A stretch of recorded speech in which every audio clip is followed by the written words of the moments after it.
Barely 15 minutes of interaction which your child is going to have for his nursery admission interview, and you are so full of questions, uncertainties, confusions and worries.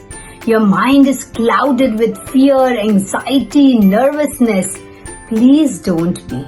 There is nothing to be so worried about. Being an experienced primary teacher myself, I'm going to share some simple techniques and steps with you which is going to make this journey very easy and simple. Just start preparing your child well in advance. Let me introduce the step 1 to you, the setup.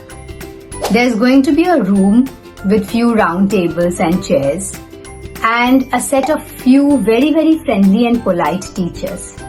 On the table will be laid some activities from beforehand. Your child will be asked to enter the room. 90% of the time the child is asked to enter the room alone. And even if the parents accompany the child, they are asked to maintain distance or they are interacting with separate set of people. So what is being focused upon here? The focus here is how the child handles this separation anxiety. So make sure your child is aware of this separation and well informed about it. Number 2, the focus here is how your child sits in one place for 15-20 minutes and indulges himself in these activities laid before him. So make sure before your child participates in his first interview, he is able to sit through in one place for at least 15 to 20 minutes. The next thing which you have to keep in your mind is your child should be able to greet the teachers like good morning, and be aware of simple etiquettes like please, thank you, sorry, may I come in, may I sit down. Remember, the behavior of your child is being continuously observed. So you should be practicing this code of conduct with him well in advance. Now let me talk to you about the activities which I was speaking about would be laid on the table before your child enters into the interview room.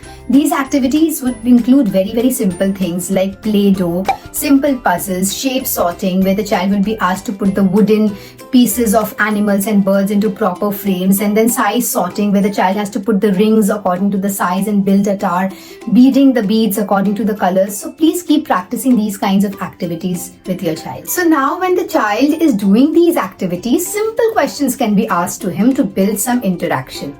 So if the child is making puzzle on a car, so questions can be asked related to what are his other favorite toys. If the puzzle is on the fruit, question can be asked related to its taste, its color, what are the names of his other favorite fruit.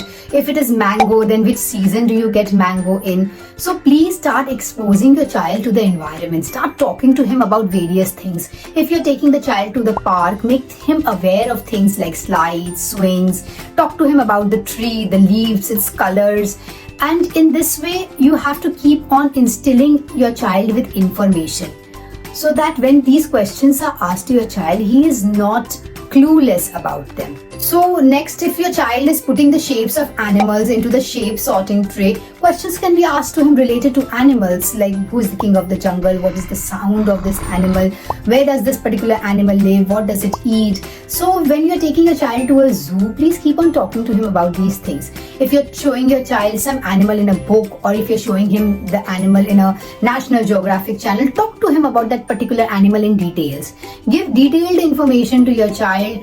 Keep them exposing him to new vocabulary, so that when these things are put in front of him, he can answer them smartly. So similarly, when you're taking your child on road, talk to him about different transports. Talk to him about other modes of transports.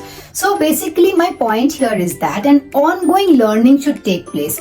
Learning is not confined into books or within the walls of your home. As and when you are exposing your child to a new environment, keep on talking to him about different kinds of things. Continuous talking, continuous giving of information can build vocabulary and build awareness in your child, which is going to be very helpful when he's facing his first interview. Sometimes in some schools, even crayons are given to the child just to simply test his fine motor skills and hand-eye coordination. Nobody is expecting the child to color within the borders, so please don't pressurize your child on this at all. If he can do that, it's bingo, but nobody is expecting this from the child. Simply his coordination is being tested. Also try to work upon the communication skills of your child by teaching them some simple poetries, or talking few sentences or 1 or 2 sentences on his mother or about his brother. So simple communication, okay, where it is seen whether the child is looking at the person and talking or not, and he is able to put up his expressions into words, just basic things. So remember, the interview process is going to be very simple, conducted in a very child-friendly environment. So please follow these steps and help you and your child to sail through these 15 minutes.